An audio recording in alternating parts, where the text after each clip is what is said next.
Okay. Hi, everyone. This is Eric Brown, and welcome to another episode of Line Eat. And I'm with Chef Alfio Gulisano, and we're here at Butcher and Barrel here in Cincinnati, Ohio. So we're just here to hear more about your story, your background, your food, of course, and just what it's like in terms of building.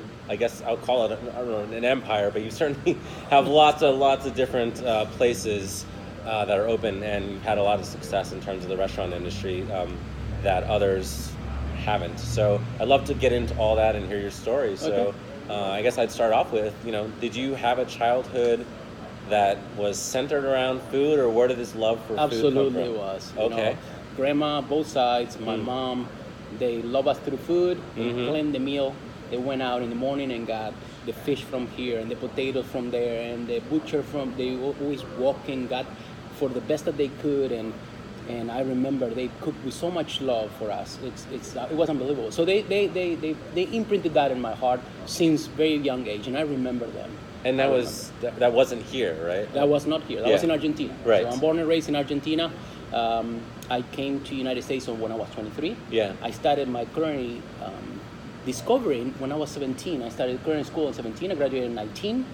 And at 17, I tell you, I never cooked till I was 17. I remember how they cooked. I remember what they did, but I never did it myself.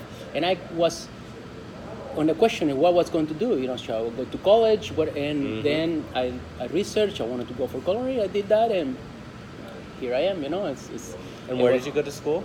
It's Buenos Aires Catering. It's a culinary school in Buenos Aires, the outskirts of Buenos Aires Great. city. When you're doing this school, obviously you gotta work for free. I don't know how is the system here, but there you work for free. So I worked for free a year, 4 different restaurants, hotels, and then I started to work in an Italian place in the middle of the city, which I learned a lot, and I learned how to do homemade pasta, and I learned how to do risottos and pizza, and it was a great experience for me, and I became the chef of that place when I was 21. Wow. Yeah. I never knew at 21 when they made me a chef, because obviously I didn't have that much experience at 21. I think the answer right now that I have, 42 years old, is that I am reliable.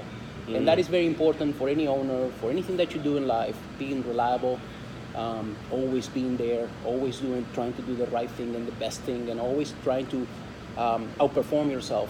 It's something that people find good for any position, and they will hire you or they will promote you because of that. So, right, definitely. After that, I moved into a Spanish place. It was a beautiful Spanish place. It was it was a pier in the river, and I learned a little bit about Spanish cuisine for a year, and then unfortunately my personality, being a go-getter and being in Argentina where everything is a little more difficult than here, and when I say a little, I'm very, very short about it. It's very difficult, everything there. I felt like my country didn't appreciate me for what I want to give to the country. Sure. So that was when I made the decision to come to the United States. Sure. So I was 23 when I went to North Carolina. And how did you decide on North Carolina? My best friend, girlfriend, cousin lived in North Carolina. Oh. And they have a factory, and they provided us a job before even coming here. And that was the bridge to connect me here. My friend decided to go back because we came with my best friend, and then I decided to stay. Sure, okay, got it. And that's how I got into the culinary world in Greensboro. And I was very lucky there. I met an Italian chef owner there, and he hired me on the spot. I didn't speak any English. Obviously, I started to wash dishes before. Sure. But I just tell you the story because it's important for people to know.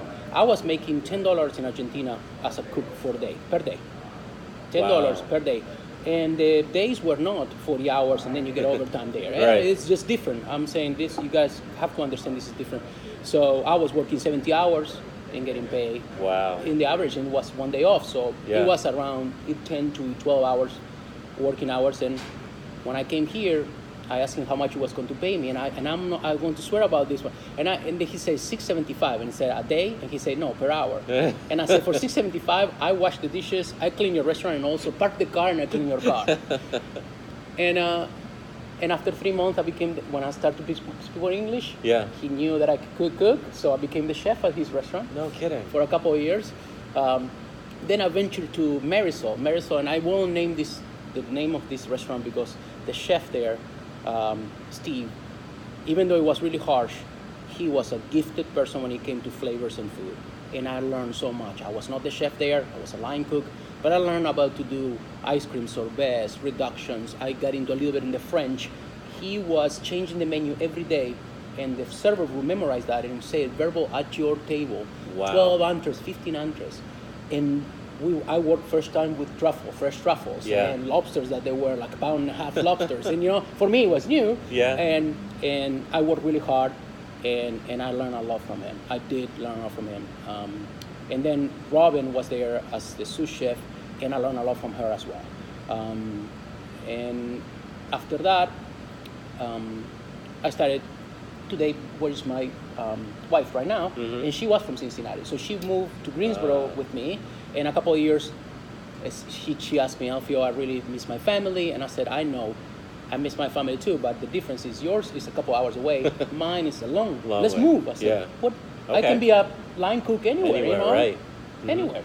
And that's it, what? You don't have, nothing venture, nothing gain, right? Right. So moved to Cincinnati in the 2008 era. I got a hold, my first job was Bella Luna restaurant. It's closed now. It's an Italian restaurant on East End.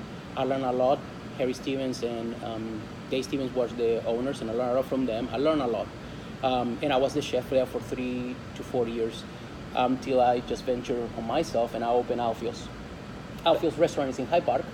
It was my first restaurant. That was 6 years ago. I opened.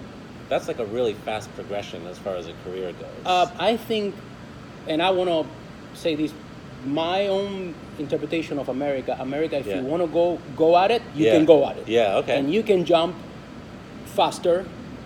Don't burn stages, because I was a cook and a chef and a sous chef. I was everything for many, many years before I become an owner. Yeah. And when you become an owner, even you don't know nothing about taxes and accounting and all. All the boring stuff, they don't show that on TV. Correct. Right? Yeah. But you have to, even though you don't want to be an accountant, you have to have a grasp of that, because your business depends on you having a notion of what is going on in your business. When you can get better, where you can tithe, when you have to order, when you have to invest, when you have to slow down. So all the little things, I started to learn that. I opened that with a partner that I bought off 2 years ago. Okay. So now the restaurant is 90% mine, and the GM has 10%. So now she became an owner as well. Oh, wow. And I felt this is very important for me. And every time I do this and I progress in restaurants, I don't want to have employees. I want to have partners. That's great. I want to love have that. people that they want to learn with me, and they want to be with me, and they want to associate with me, and then they want to jump by themselves or with me. This is irrelevant at the moment. Okay. The moment is I want people whose stakes are in the business, Yeah, right. And that was Alfio. Then I met Juan, which is the partner that I have for Butcher and Barrel and Che in OTR. And we started to open Che, and then we opened this. Great partner. He goes out. He's Argentine as well. He's been here before in Cincinnati than me, and he has many, many bars and other restaurants. So we kind of merge a little bit, and we find ourselves building and creating more opportunities, and that's what really is down to it. So that's pretty much in a nutshell kind of my story. And I don't know what Yeah, well, I'm curious. So for some cooks or people looking that you get into the industry, and the idea of having a restaurant like that may be the goal. You didn't stop, right? No, there's no stoppage. There's no stoppage. Yeah. There's no. And what is it about that? They're just different ideas that you have in your head that you want to say, well, I want to try this, and I think this doesn't exist in Cincinnati, so I should bring it to the city. I think a lot happens. You have to have a vision of where you want to go, and that vision needs to be created physically. You can put it on a poster, you can write it down, but it needs to be somewhere where you can forecast where you want to be 1 year, 2 years, 3 years, 4 years, 10 years. And it's important because the brain once start to write things about it and start to see it and visualize it. Brain start to troubleshoot how to get there. Right. More so if you just have a random thought and then you don't like it and you go down. Now, you have a vision. And when I analyze very successful people, they all have the same thing in common. They have a vision, and they just relentlessly pursue that vision. And so my vision was to have obtained 5 restaurants. That was a long time vision ago. And from which one I wanted to be in Chicago. People ask me why. Because it was my entry of port was Chicago. And I fell in love with the city. It's the closest to me, feeling like Buenos Aires city, with a much more organized and cleaner. But it feels like I'm in Buenos Aires in the middle of, United States. So that's and I think Chicago is a good place to, if you are successful there, that prove yourself that, you got something going on. And so that is a challenge that I have, and in the future, hopefully it's attained. But I always tell this to everybody. I wake up in the morning, and sometimes I don't want to do stuff. And it's normal. Right. You wake up, I sit down and I'm not going to lie, I sit down, and my brain says, Alfio, you're tired, staying home. And the question that I have, if you don't do it for yourself, who is going to do it for you? Right. And so that is my go-get moment, get the coffee, and off the door, and that's it, make it happen. Right. Wow. And so let's think about people that you have working for you. I imagine in order to click and to make that work, you have to find people that have this sort of passion and desire and ability to think forward too, so they can also grow, and then also potentially you can delegate to them, right? Yeah. So obviously, when I coach, because I'm a coach right now, when I coach, if you want to start in this business, you have to have the passion and the love to do it. If you don't have the passion, find yourself where you have the passion. That's the best advice that I can give you. If it is in the kitchen, then pursue it. If it's somewhere else, then don't be in the kitchen, because happy people produce happy food. As corny as it sounds, if you have an upset person, it can trigger down the whole company. One person upsets everybody. Now, I am in the head, so if I'm upset, everybody soaks being upset. If I'm laughing, carry on, happy, everybody soaks what I want them to soak that. So I portray myself, and I do have a kind of a happy personality, but it's very important for me. If you come to work, it's already hard enough to come to work. And I'm not going to make your life much harder. I want to make your life easier, so you learn, so you understand. Right. So, and it's a long process. It's not a short process. This is not in a week. It's months and years, and people start to click and understand me. And when they click and understand me, it's not so I have to pierce through them, because you pierce, you cut. I feel like more like I am sanding through their skin and through their own process. And then once they see the light, that's it. They can go and work for anybody else. Will they have that? Because honestly, I say this, with me or without me, as long as you go for more, you got my blessing. If you go for less, I'm going to tell you. Maybe amazing. You're going for less, Yeah, sure. But I want everybody to progress. Like people want me to progress, So, and when they see the light, when one person sees by itself, it's much more powerful when you're telling them to see it, because there's no worse blind than the one that doesn't want to see. So it's a process of insight that you have to create, and absorbing everything. People how cook, people how they treat other people, how they manage, how they talk. When they talk, what is the outcome of their talk? What is the dialogue? What is the level that they talk, and what is getting back from it? Screaming and yelling never been me. It's never been me. Right. Never. And if you work for other people, good for them. I'm not going to tell enough, but it's not. I want happy people. Right. They are producing happy food. That's my job. So your background, and you developed a lot of experience working different positions back of the house. Eventually, you open your own place. Yep. And like you said, there are all these business skills and things, but then there's also the front of the house components too. Huge component. It's one of the most important ones. The ones that we help everybody. If you can have the best meal, if your service was poor, that you're not coming back. If you have a okay meal and your service was outstanding, you're coming back and you tell them, hey, you might want to check the salt here, you might want to check this, you want to check that. The service is so important. That's why you come to a restaurant. When you come to a restaurant, you're giving the restaurant your time. Right. You choose us. Your money is an investment from your part. I should only reciprocate to that. Right. You know what I mean? That's where my whole, it's like an engagement of a contract. You come in, you're going to pay for your meal, you're going to order this, you get it, and hopefully it's the best, And that's what can only thrive. And service is a huge, important part of it. And so where, did you have someone that helped you figure that out? Or is it just naturally in you to say, this is how it should be, this is how the guest should be treated? Or you hire people that are just good at that? I have the opportunity to work in many open kitchens where the diners were right there in front of me. Oh. Okay, so I saw how people treat people, their reaction, their non-reactions. I see when they're looking at you. I see they're analyzing what is the dialogue in the line. So I was able to soak that. When I started Alfio's, my first partner, he was on the front of the house and I was on the back. And we were very lucky to have Jennifer, which is the part owner now, because she is service 101. And service is not only about the delicacy or learning about service. Service is about something that you are built to serve. And there's nothing wrong to say that. You are built to serve and to give you the best experience that I have. People are built to do that, and they're happy doing it. It's like happy I'm cooking. Yeah. You know what I mean? And I'm cooking, and you can call me a cook and not a chef, and I'll be happy if you say a cook. Yeah. So that is is key, is important. And what I see sometimes, not all the time, that the service start to be a part-time from other jobs that you have, or you're in college, you know. And in that moment, you start to see who is built for this and who is not built for this, you know. And if you're not built for this, you should not do it. Interesting. Okay. So one of the things that you mentioned, though, was during your apprenticeship, I guess, when you're in culinary school. I mean, you talked about the hours, and coming over here, it sounds like the pay was much better than being in Argentina. But one of the things that seems to be a common thread in the industry still is the hours and the stress and the lifestyle, which is very different than what we see on TV or even just looking at Instagram pictures. Everything looks amazing. Yeah. It's a lot of hard work, though. It's a lot of hard work. Right? So how do you cultivate your team and also maintain that happy environment? Because, I mean, after a certain number of hours, it just wears on you, Absolutely. right? Yeah. I think, and honestly, I'm a guy who have worked for 80 or 70. Yeah. I think 50 should be the range that you should stay on. Oh, interesting. 50 okay. strong. Yeah. Which is 10 days, 10 hours. Yeah. Or 5 days, 10 hours.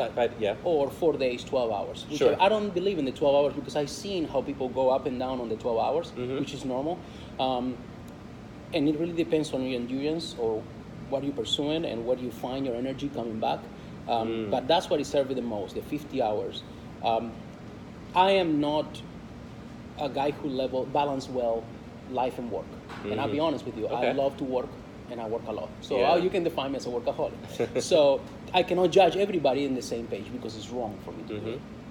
What I learned is give the people that work for you hard 2 days off a week.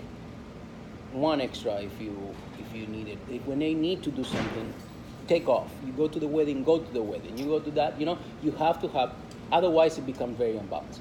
And I think in the past, that was a very wrong, you had to work. Yeah. Now everything's switching. I don't know what to say to other people, but, So if a cook finds himself in an environment like that, should they just leave? Or is there some sort of ownership and responsibility to stay in that kitchen for 6 months, a year, just to... I believe in investing and getting return. So I worked the first 3 years of being in North Carolina. I worked for 3 years without day off. And my day off was Christmas and New Year's Eve, 4th of July if it wasn't Friday or Saturday. Right. And so I would correct that. I average have 10 days off a year. Okay. And I did it for 3 years. When I look back, I was crazy. When I look at now, because I looked at when I was 30 or 35, I was so crazy. Now I look at now, I said, I gave an investment to stand up in this new country, to learn about the cuisine, to learn about this. So there's always an investment. If you go to college, right? How many hours you work to college? 20, 30 hours you study? But then you got a homework to do. Right. So there's an investment. Right. And we have to put the dues in. There's nothing else that you can say. You want to be 40 years old or 50 years old and own your own restaurant and be the only who dictates the rules, you have to have an investment there. Otherwise, it's impossible. Right. People want to invest in people that they go the extra mile. And it's noticeable when somebody goes the extra mile and when somebody is, not. right. And so, that is my advice. You want to stay within a line and then take your days off, move jobs. The deal is if you're in an environment where you have to be working 70 hours, but you're learning so much that in a couple of years you are on your own or you got so much in, I guess at that moment it's an investment. Okay. I was treated really poorly in one of my restaurants. Not mine. But my investment to that was not pride. I don't have no pride. It's what I could learn from that chef at that particular moment. Was it better for my career to stay? Was it better for my career to go? And my answer was stay. hold your ground, hold your horses, learn. Right. Because when you learn this, nobody can take that away from you. Right. And when you endure that, you will never do it to somebody else either. And that's my whole thing. I love will that. never That's do great. that to somebody Yeah. else either. Mhm. I don't care what they did to me. If I was wrong, that didn't happen in my company. That is not happening. That's amazing. That's great. Yeah, a lot of people will say, well, I had to pay my dues, so others should have to pay their dues after me, and that's... Absolutely not. They pay the dues in a different way. Mm-hmm. You know, everybody pays the dues in a different way, not by obligation. I think when I think about that moment, and they were not easy, what I could get back on the teaching, but I learned also what to do and what not to do. Right. What was very important. When it came down for an overtime time or this or that, or you need a day off, or you got to go to a wedding, like I said, I learned. Yeah. I said, no, this is not happening in mine. If you were so upset about what happened to you, why would you do that to somebody else? Do they get upset too? What are you conquering? You're not changing nothing. Mm-hmm. If you go to if you're fighting with somebody and you want them to stop, you cannot keep punching, right? You have to stop, and you have to be the better guy, and you have to say, you know what, this is my limit. This is what I changed that. Hopefully, comes across pretty well. So I don't know. So you worked at all this, you developed your skills, you now have multiple locations. Yes. You're clearly still cooking. Yeah, obviously. There was a CEO, and I think it was a paint company. I don't want to name the name because I don't want to. And that person started delivering paint and becoming the CEO of a huge, huge paint company. Once a month, he drives again his route. Mm-hmm. And when I learned that, it's the same thing that I'm doing. I just got lamb. I'm going to braise it, and it's like when I cook, it's my passion, and I cannot disattach myself with that. Yeah. If I disattach myself with that, then I will get bored. I want to keep cooking. It keeps me my flame going. Because it's still alive. You want to cook, and what I found out in some parts of the last year, I had to be more into the administration part and delegation part. This year, I'm a little more into the cooking because I was starting to lose my passion, but you know what I mean? Like, I have to do the office work and this and that. Now I got a time to do everything, and I'm happy with that. So how do you balance that? You just work more hours? Because clearly the business stuff doesn't go away. Correct. I think, if you wake up in the morning, when I wake up around 7 or 8, right? Yeah. And normally, right now, because I'm getting older, it takes me 2 hours to leave my home. Yeah. Right? 2 hours, I need my coffee, I need my computer. Yeah. Well, if I'm my computer, I'm going to start to answer every proposal that I can. I'm going to start to build every menu that I can. I'm going to start to listen to music that I want. Yeah. And so I got 2 hours of homework. Yeah. And that's literally when I get a lot accomplished. Because then after that, when you're cooking, it's very difficult to answer emails or talk about things. You're cooking, that's it. There's no more grabbing your phone, for me at least. Right. There's very little for that. And so because we have, for example, 2 food trucks. We have a trailer and a truck. So that's the time that I send to every brewery to see what are dates that they can give me for one truck. And I send them, for example, if we're getting into Boombury Festival and you have to do the application, that's when I do the applications. Wow. So I kept it with that, and fortunately, my wife, let's say she sleeps till 9, so I'm done working by the time she wakes up, and it's a fine balance, Yeah. Wow. I mean that's so much. And so, what would you say? Like, what are some key lessons for people getting into or things to think about getting into the industry? I mean, it sounds like there's a lot to consider when you're thinking about this, making this a career for yourself, right? I think the first one is your motive to get in and what you want to get out. And when I say that, for example, is why are you cooking? Are you cooking for yourself? I cook for others. I don't cook for myself. If I were to cook for myself, I would eat turkey clubs the rest of my life. Really? Yes. But I love the expression when you're getting something that I cook. It's just like my mom, she ate at the end. My grandma, everybody did it. They serve us, they fed us, and they were waiting for that. Oh, this is love in a plate, and I cut myself in the same way. And so... But it sounds like, that's like true hospitality. Yes, it's not absolutely. just like ego-driven. No. I made the best whatever, right? No, absolutely. Yeah. No. It's an expression, and hopefully that expression, into your eyes, it brings you a memory. And that's when I trigger a memory through food. When somebody says, "Oh, this was like my grandma's food. This was what my grandpa used to do." That is, or this is the. I never liked mussels, and this is the best mussels that I had. Mm-hmm. That is real joy. Wow. And you have to keep that vision. Right. And if you're cooking there, they have to see that, because it's important. You're cooking for somebody. And when I walk around and I learn about people, I tell them, tell me you're here, tell your server you're here. It's for me, it's a visual that I'm cooking for you, I'm cooking for you. You know, I'm cooking for a number, I'm not cooking for position number one, I'm cooking for you. You know, it's completely different. Everything should change. At least change for me.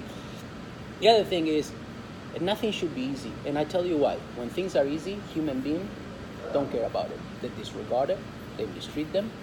I was given a car by my father a long time ago, right? Okay. And I never cared for the car. I wrecked it, whatever. When I came here and I bought my car, and it was a very cheap car, right? Yeah. I washed them pretty much every week. I changed the oil. I put the gas. I kept it nice and clean. That proved me that when somebody gives you something easy, human beings, but if you have to work for it, you flavor the journey. Yeah. You flavor the journey. I get that, yeah. It's the best thing you can do, and to flavor the journey in the kitchen, you have to work hard, and you have to work strong, and you have to be there and be reliable and be present and be creative and learn and nurture and look at what other people do and learn and move on and look at it, and then I take what other people do and I invert it into my world. If they use this, I can change it for this. If they use that, I can change it for that, because maybe they use clams and I don't like clams, for example.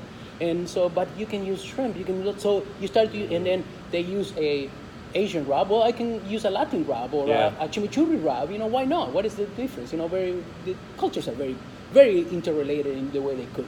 And so that is the best advice that I can give. And never look at the others. Never look at others. So you don't compare next yourself? to you. No, I don't compare myself. So why? Because your existence is completely different than theirs, and your perception is completely different than theirs. So I don't want to compare myself to the other guy. I want to be the best of me, regardless. Yeah. Right. So, for example, I tell you, one time there was I took a week vacation in one restaurant, but it came to one big event came on Friday, right?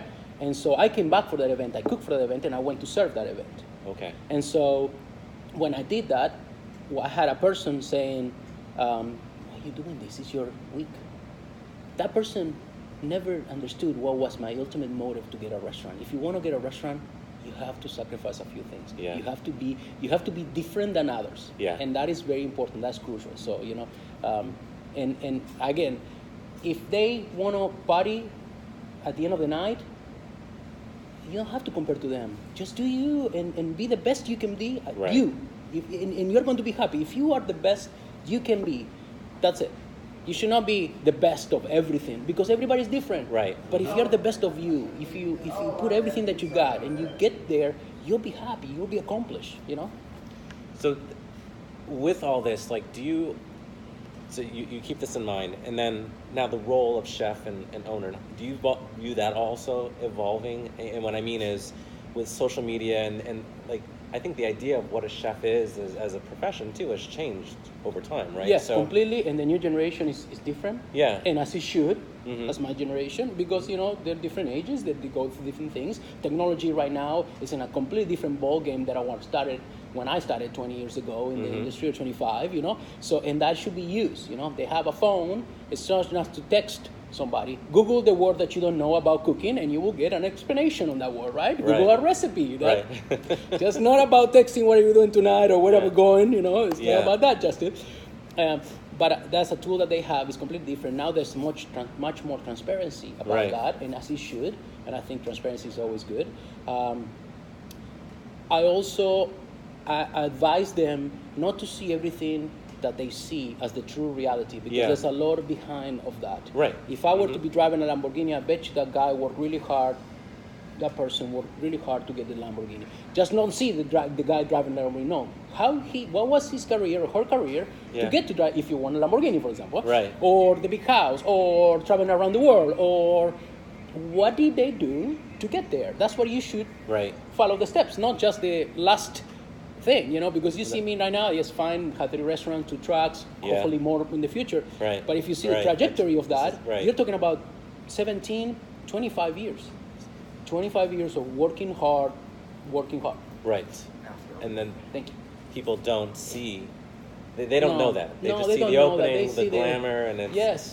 And You know, if you were to ask a NFL player, a basketball player, how many balls they throw, how many hoops they have to, how many times they train, what is their career for a season. But you see them, being such a great persona, different than anyone, because they are in the up pedestal with as they should, because they work really hard. But if you really analyze, because I watch, for example, sometimes I watch tutorials of Schwarzenegger, for example, or other people, other sports, because I relate to sports because they have to invest a lot of time if they want to get on the big picture. And you see them that their career was not easy. It was like a lot of sacrifice for a purpose, for a bigger purpose. And if you want to do that, just go ahead and do it and forget about what people say.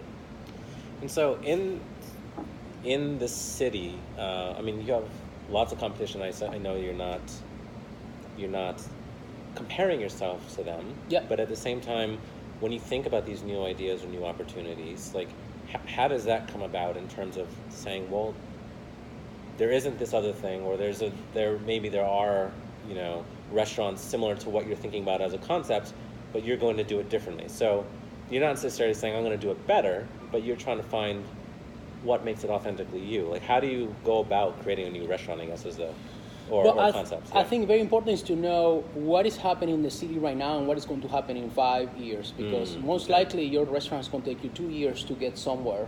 It's very difficult at the beginning, find the right team, find the right, everything it's a little, so you have to understand that what is your place suffering? Is it a lot of people are flying in? Is it new cultures flying in? For example, Cincinnati right now is kind of having a lot of things. Why? Because parking here for a month is $100. You go to park your car in Chicago, in the middle of downtown Chicago, for a month, and you will know what is the deal, right? Or a rent, or everything. So now Cincinnati is acquiring all this, and you have big companies here. So I feel like Cincinnati, for example, is absorbing a lot of new cultures. New cultures are prone to, well, new culture, no. People from other cities, especially when they're bigger, they have seen more, not better, no worse, but they have seen more random cuisines, where people in small cities, they have not seen. So, for example, when you bring that, and I bring my authentic way to do empanadas, which is from Argentina, or to grill, the same style they grill in Argentina, and the chimichurri, then now there's a space, it's a niche for you. So I guess the answer to that, you gotta be authentic, and you have to progress into the right timing of when to do it, and when to do it, and what people are looking for, So how would you describe your food, I guess, if we're talking about authentically, Alfio, like what is that? When I describe my food, I think I put a lot of pizzazz and a lot of power on flavor. And I obviously put a very simple way to cook, because I'm very simple. I'm not convoluted in any way. But I think if the flavor is there, it doesn't matter if a house-made fettuccine with a butter and shaved Parmesan, if that is done well, it can equal a lot of good dishes out there that they're so convoluted, and that's not my story. Right. I don't plate really pretty. I've been told that. Yeah. And because I never ate that, and I don't eat that. So and I'm good if you do that, and there's a niche for everybody. Yeah. What I came to learn is this: 90% of the people eat most likely common regular food. Right. Then they go out, and the 10 percenters, or once a week you indulge in different stuff. The other rest, you eat common stuff. If you analyze what you eat normally, you don't go and eat foie gras and truffles every day. You don't. No. You eat a turkey club and you get a burger. Right. But if that burger is done well, you come back to that place. Right. If that turkey club was precisely toasted bread, and the person who cut the tomatoes and put the dressing on that thing, put a little bit of salt on my tomatoes, put a little vinegar on my lettuce, cook that bacon at 325 for 23 minutes, that person knew what he was doing, you come back to that. Good French fries, right. Good turkey club. Right. I'm in heaven. Right. So a lot of restaurants are known for being risky or going out of business, and maybe not the best business to open. I bet I'm getting the sense, if I asked you about the next venture you plan on opening, like, you have every confidence that it's going to be successful. Yes. One thing people don't see is why was the process of opening a restaurant, who opened it, and why. Okay? And so if you open a restaurant to become a millionaire, that's not should be the open restaurant. I think you open a restaurant to expose your level of service, your level of food, to teach and nurture and feed people. And that is different when you see that. So, for example, I see a lot of restaurants opening, but for some reason the ownership maybe or the partnership fell in the middle, some disagreements. So there's a lot of things that they can happen. And so if you analyze the restaurant industry, yes, they close really fast. I think it was a 90-10 the first year, and then it goes to 80, and then it goes 50-50, and then you're in a better area. And banks don't want to invest in restaurants because we are too fragile. But I think we are too fragile because of the why you want to open, and I think it determines you're successful or not. If you want to go the extra mile, if you want to make it happen, and sometimes you gotta grind, and and that's it. You gotta do it. So I have another, I guess, opening question, and it's probably random and not related to food, but it's more about the decor. People don't think about maybe they think about the vision and like what it takes to put together in terms of the look and feel and how it relates to the food. That's a whole nother thing, right? It's a whole nother thing. For example, everything that you see here, Juan, which is my partner, he's talented and gifted for these things. And if you go to Che, you will see not the completely different decor, but absolutely outstanding. People, you are home, you feel comfortable, right? And you should you should transmit that also if you're in the restaurant. I want you to feel relaxed and comfortable. I want you walking here after working hard, and you sit down and you relax and you unwind. It's very important. And the ambience, it's a huge component. The music, the tone of the lights, the shades, the accents on the walls, how unique or not unique, and how much your concept. It's absolutely huge part of the deal. Because a lot of people are really visual. Totally, right. So I have two sort of remaining questions. One is, when I talk to cooks looking to make their jump up the line, I guess, right? So go from garde manger or whatever the starting point is in the kitchen to, maybe saute or some other position on the lines to sous chef, like a managerial position, right? There are other things that go along with it in terms of ordering and food costing and things that, like, where do you learn that? Like what is your recommendation in terms of being able to make that shift and also excel at it so that you don't just get thrown in there and day one, like, what do you do, Yep. I think right now, very important is that you should be shoulder to shoulder with somebody who's been doing this for a long time and can give you a lot of good tips about it, because it's not easy. You gotta forecast. I'm busy tomorrow, I'm busy the next day, do I have a big party? There's all forecasting about ordering and also how to keep your cost into a level where it's manageable. And so that requires a lot of math, and some of us has it in their brain, some of us don't. But that doesn't mean if you don't have it in your brain, you cannot do it. Use the tool like your phone and you start to cost when you go out and you see what it's going to be. And so I always say this, cost is great, but you cannot be priced out of your range. For example, nobody will pay $25 for a burger.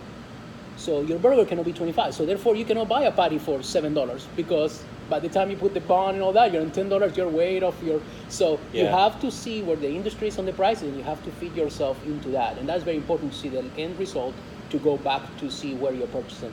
Also, it's when I started to do purchasing, whether I was asked or not. My chef didn't need to tell me, Alfio, what are we missing? I said, chef, we have this in-house. I believe we might need this, this, and this. And I know you ordered this on Monday, so I want to make sure you know it on Sunday. Boom. So that person is going to give you more because of your aptitude. You're going the extra mile. Right. I always say this. If I have a lease with somebody and you pay me on time, you get a discount? No. It's a contract, right? But if I have a lease with you and I said, I'm going to give you 12 months ahead, will you discount 2 weeks for that, right? And you say yes. Same is in the kitchen. You want to progress, you have to go a little bit beyond, because otherwise our contract says you're moving this to here, and if you keep doing that, you're just getting the same, right? I don't understand why people think they should get more if at the beginning when it was talked about, that was the agreement. But if I do this, and if I see you that, and I said I start to do this, and I started to move it whenever you need it, without you asking me, now you're looking at me and said, I think this person deserves to be a little more, and I can work with that. I can give he or she deserves that. And so that's what I tell everybody. Go the extra mile, do the extra step, take one more step, regardless of what the other people taking or not. Take it. It's good. It's okay. I love that. That's great. So the initiative is key. Initiative is key. So as part of that initiative, when we think about a cook's career, should they be seeking out only positions where they're going to find that mentorship, or should they, like, how much is it seek the mentor versus seek the skill versus it's all on you to I think it's a communion until you learn to a place that you can have both. But I think you should start somewhere and figure out if you can move to other things. You know? Okay. Great. No, I appreciate that.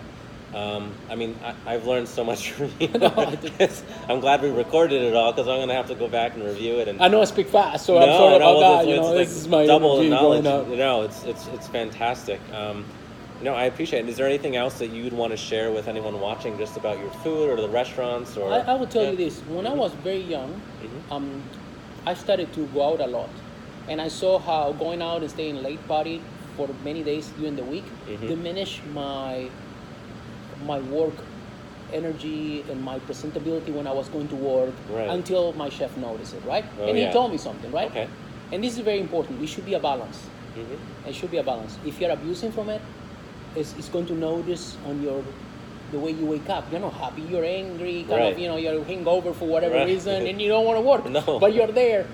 And so my advice, I know, is but choose that to do it once in a while and just be happy with it. Find your times to do things like that. Find that you have next day off, then do it. That was my advice, because for a long period of time I do it, and then I turned around and I said I could have done better at that moment, and I didn't. And I wasn't better. Maybe it's part of growing up. I get that.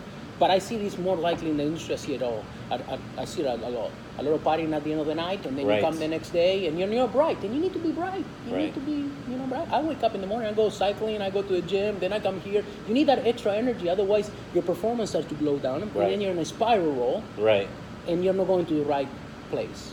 And even though I was not in the spiral big time, I noticed how a little bit trigger everything in the wrong way, And a lot of cooks get caught in that. Yeah, a lot of. You come out, you get a drink, you get 2 drinks, you get 3 drinks, you get 4 drinks. You go to another bar, and then the next day you gotta wake up at 8 and do catering. And you're like, you're toast. And it happens to all of us. Learn from it and don't do it often. Right. Great advice. So thank you for that. My pleasure. I appreciate your time and getting to know more about you and your restaurants. Well, thank you so much, and I appreciate you giving me the time.